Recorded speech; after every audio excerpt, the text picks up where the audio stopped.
We're sitting with Jim Lessig, one of the inductees of the 2014 Mid-American Conference Hall of Fame induction class.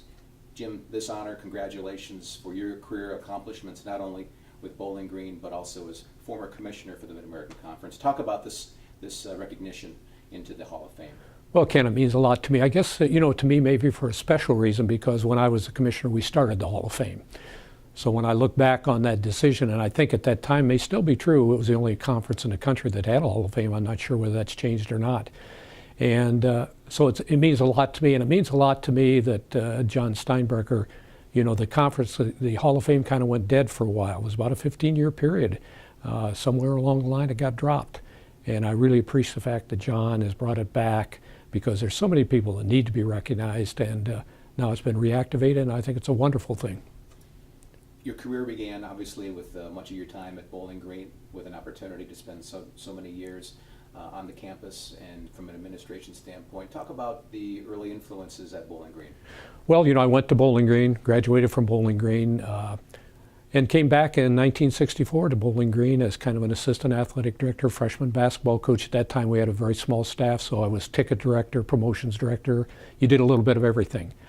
And then I had an opportunity, a fellow by the name of Bill Fitch came in to coach there, and we became very close. He asked me to go to Minnesota with him, and then on to the Cleveland Cavaliers here in Cleveland. Then I went back to Bowling Green in a non-athletic capacity as a director of alumni and development in charge of the university's fundraising, which was a great experience. I miss being in athletics, but it really gave me a great experience because it helped me down the line, particularly when I went to a place like the University of Kansas, the athletic director. I think my fundraising background had an awful lot to do with that. So Bowling Green's been very good to me. My wife graduated from there, my son, my daughter, many, many family men. So, and we lived in Bowling Green for many years. So, it's a special place for us.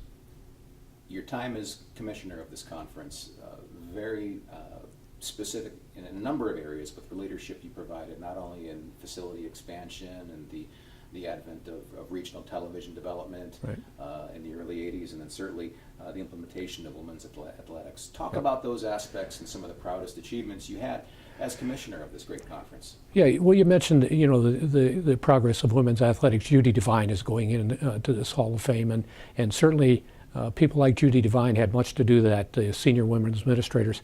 My last year as AD at Bowling Green is about the time that the AIAW, the women moved from AIAW into the umbrella of the NCAA, and we moved them into the Mid-American Conference. And that took a lot of time to get the rules and regulations straightened out, how we were going to conduct championships, scholarship limitations. But I'm proud of that because look what's happened to women's athletics. The expansion of it is just tremendous. So certainly that would be one thing. And then you mentioned beginning of the television, which is certainly a different world in television than it is today, obviously. But it was a good thing for us. And I guess that, and I'll mention that maybe a little bit tonight, but the 40th anniversary we had in 1986 was, I think, one of the highlights of my time as a commissioner because it brought back all the greats from the MAC, and really that was the spark that led us to starting a Hall of Fame. And now tonight we get an opportunity to celebrate your career and accomplishments with the induction class in the 2014 Hall of Fame. That's a wonderful thing for me, Ken, and I really appreciate it.